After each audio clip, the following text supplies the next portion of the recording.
Hace un par de días nos llegó la noticia, lamentable noticia, de esto. Edmundo González Urrutia llegó a España para recibir asilo político tras la persecución del régimen chavista. Claro, ¿y esto por qué? ¿Por qué eligió España? ¿Por qué se tuvo que ir? ¿Qué pasará ahora? Bueno, vamos a intentar responder a todas estas preguntas ahora.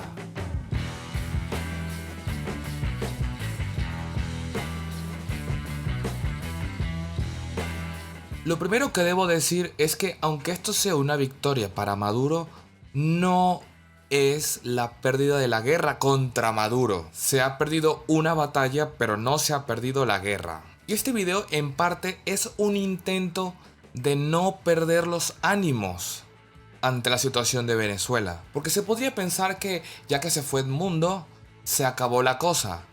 Pero no. Primero vamos a entender qué ha pasado. ¿Qué fue lo que sucedió y por qué sucedió? A ver, a menos que vivas debajo de una piedra y no sepas nada de política internacional o de política básica, sabrás que hace aproximadamente un mes y medio fueron las elecciones en Venezuela, en las que ganó, con demasiadas comillas, Maduro, pero lo consiguió de forma fraudulenta, es decir, robando la elección, sin ningún tipo de justificación, pruebas o resultados que puedan avalar su victoria. Es que es increíble, hermano. Pero evidentemente cualquier persona con dos dedos de frente sabrá que la elección no la ganó Maduro. Después de la represión, de los intentos de censura, de las inhabilitaciones, al final se consiguió ganar la elección con pruebas como las actas que se pueden ver en internet, lo he dicho 1000 veces, pero el gobierno no reconoce este resultado porque evidentemente son unos tramposos. ¿Qué ha pasado desde entonces?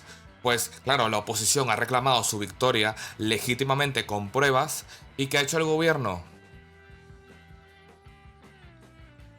Exacto, lo que estoy haciendo yo ahora. Nada, no ha hecho nada, no ha demostrado una mierda. No, en verdad sí ha hecho algo. Reprimir, censurar más y por supuesto perseguir políticos. ¿Y quién es uno de estos perseguidos políticos?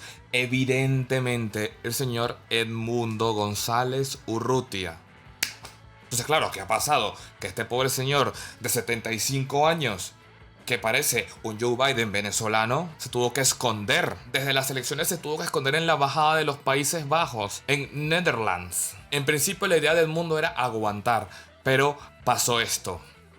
La Fiscalía venezolana ratifica la orden de captura contra Edmundo González y dice que se ha agravado su situación judicial. ¿Por qué cargos lo acusan? Eso no importa, les aseguro que es pura paja y mentira. Evidentemente, su único crimen es ser opositor al régimen y haberles ganado legítimamente. Entonces, claro, ¿qué hizo Edmundo? Pues llegó un momento que su situación de vida era insostenible. El señor ya corría mucho peligro, es un señor muy mayor. El pobrecito provoca acostarlo a dormir y decirle: tranquilo, papá, buenas noches. Al pobre señor no le quedó otra que escapar de Venezuela, lamentablemente. Así funciona. Su vida corría peligro y las crecientes amenazas, citaciones, orden de aprehensión e incluso los intentos de chantaje y de coacción de los que ha sido objeto demuestran que el régimen no tiene escrúpulos ni límites en su obsesión de silenciarlo e intentar doblegarlo. María Corina Machado. Claro, ¿y qué implica todo esto? Pues ahora mismo es lo que vamos a ver. Primero hay que pensar una cosa. ¿Realmente Edmundo es el verdadero líder de la oposición venezolana? La respuesta corta es sí. La respuesta larga y verdadera es no. El verdadero líder de la oposición es María Corina Machado, no es Edmundo González. María Corina Machado había sido elegida para representar a la oposición en las elecciones, pero evidentemente el gobierno la inhabilitó. ¿Por qué?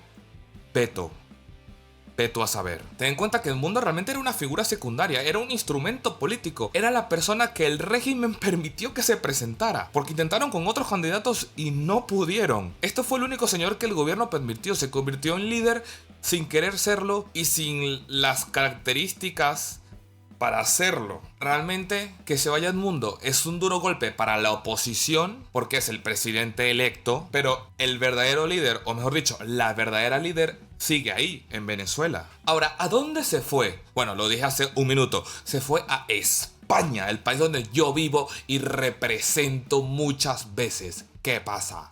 ¿Qué pasa? Una pregunta que me surgió escribiendo el guión para este video, porque sí hago guiones, porque bueno, soy profesional, Bueno.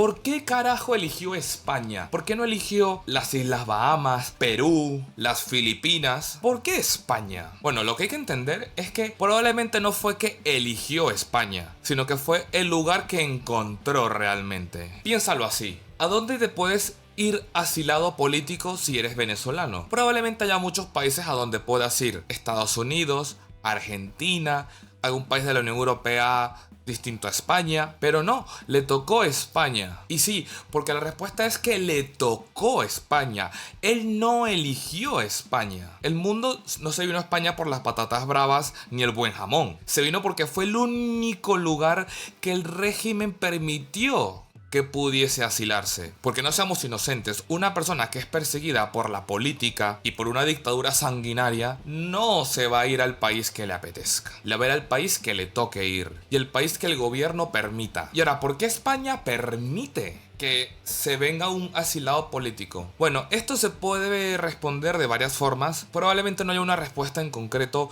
pero la más acertada por la mayoría de analistas es por este señor: José Luis Rodríguez Zapatero. ¿Cómo te odio? Por favor. Los vínculos de Zapatero con Venezuela no son ningún secreto para nadie. Todos sabemos que siempre ha sido un intermediario entre el gobierno de Maduro y la oposición. Esto no es secreto, bro. Probablemente Zapatero sea uno de los pocos apoyos internacionales que le quedan a Maduro. Si es que no es el único ya. Ojo que desde el 28 de julio, desde que se dio la elección, Zapatero ha dicho esto. Exacto, nada. Su silencio es ensordecedor. Y por mucho que se pueda negar, el propio titular de El País, un periódico que todos sabemos de qué bando tira, ha dicho esto: el gobierno español acepta la petición del opositor tras unas conversaciones en las que ha tenido un papel clave el expresidente Zapatero. Entonces, conclusión, ¿hubo negociación entre ambos gobiernos? Según el gobierno de España no la hubo, ¿eh? El ministro José Manuel Álvarez, o como se llame el huevón ese, dijo que no. Pero el gobierno de Venezuela ha dicho que sí. ¿Quién tiene la razón? Lo más probable es que haya habido negocio, y es que estoy clarísimo. Me jugaría una nalga a que seguro hubo conversaciones entre estos dos gobiernos, porque si no, es imposible. No hay forma de que escapes de Venezuela siendo un perseguido político sin algún tipo de negociación. Por eso digo que fue el país que le tocó, el país que pudo, el país que sabía que ambos gobiernos podían negociar. No fue que el mundo se vino a España por el jamón o por ver al Real Madrid. Sin embargo, llama la atención que el gobierno de España no admita este tipo de contactos o relaciones con el gobierno de Maduro. Evidentemente quedan muy mal y quieren hacer de esto un acto humanitario sin ningún tipo de beneficio. Pero hermano, yo no les creo. Todos conocemos las relaciones de Zapatero con Venezuela y todos sabemos que siempre ha habido contactos entre el PSOE por Zapatero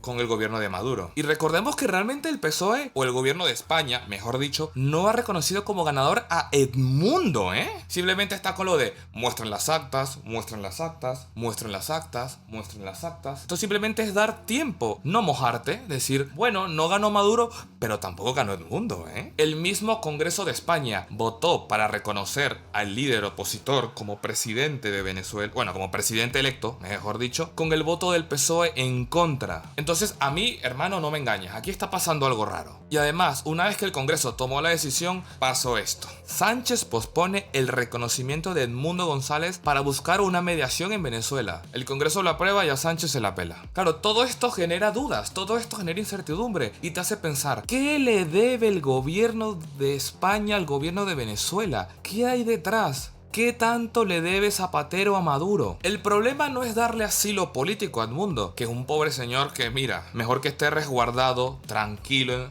en un lugar seguro, a que muera en prisión o torturado. Piensa un segundo, ¿es bueno realmente que escape Edmundo? Insisto, para él mismo es bastante bueno y yo me alegro de que el pobre señor esté en un lugar seguro y se le agradece al gobierno de España, bueno, que le permita estar en un lugar seguro. Pero esto era justamente lo que quería el chavismo. El chavismo le interesa que Edmundo no esté en Venezuela, ¿eh? Claro, por eso los venezolanos estamos tan enfadados con esta decisión. No tanto por Edmundo, sino porque un país permita que llegue un asilado político si ese país no es capaz de reconocer a ese asilado político. Es que sacar a Edmundo sin reconocerlo presidente no es hacerle un favor a la democracia, es hacerle un favor a la dictadura, porque realmente a Maduro le interesa que el mundo no esté. El chavismo sabe que los opositores que se van de Venezuela acaban en el olvido. Es el caso de Leopoldo López, de Guaidó, de Ledesma. Y es que Maduro buscaba el exilio del mundo de cualquier manera posible. El truco era presionarlo tanto a nivel legal en términos de dictadura, para que no tuviese otra que escapar temiendo por su vida. Todo esto ha sido posible gracias a los apoyos de Zapatero. A Maduro no le interesaba tanto capturar al mundo porque al final, si metes preso a este pobre señor, lo conviertes en un mártir, cosa que no quiere el gobierno de Venezuela. Pero a su vez lo amenazaban tanto para que temiera realmente por su vida y que buscara una forma de escapar. Y el único que le ha dado ese salvoconducto es el gobierno de España. Que insisto, podríamos pensar que es algo bueno, pero se ha venido un país que no lo reconoce realmente, que lo sigue viendo como un candidato de las elecciones y no como el ganador de esas elecciones. Ahora, yo no quiero desmotivar a nadie con toda esta explicación, simplemente me gusta poner las cosas en contexto y considero que la lucha aún no ha terminado y que todavía queda. Al final la estrategia sigue siendo la misma: aislar al régimen de Venezuela constantemente y cada vez más para que se queden solos. Edmundo es un pobre señor de 75 años, ganador de las elecciones, es verdad, pero todos sabemos que no es el líder. Todos sabemos que la líder es otra persona y es María Corina Machado. Y su estrategia sigue siendo exactamente la misma desde Venezuela, porque ella no se ha ido y ella sí se va a quedar porque sabe que ella es la que se tiene que quedar. Edmundo fue un instrumento. Espero que le vaya bien, que esté sanito, que esté a salvo, que se cuide, que coma mucho jamón España, que está bueno, lo reconozco, pero su lucha es menor comparada con la de María Corina. ¿Esto al régimen le vino bien? Sí, pero no es perder la guerra, porque la guerra es María Corina Machado. Este ha sido el gran Manuel Caezón, representando un día más a Venezuela Libre y dando una explicación un poquito más seria. Los últimos videos tal vez no han sido tan serios, pero este tenía la necesidad de hacerlo. No puedo permitir que la poquita gente que me ve se desilusione con el tema de Venezuela, porque como dijo María Corina, esto es hasta el final. Dale like y suscríbete si crees que Super Bigote es un huevón. Y recuerda que en este canal intentamos hacer un poquito de humor negro, explicar noticias, contar curiosidades, hacer cosas un poquito amplias. Soy un tipo variado. Viva Venezuela Libre.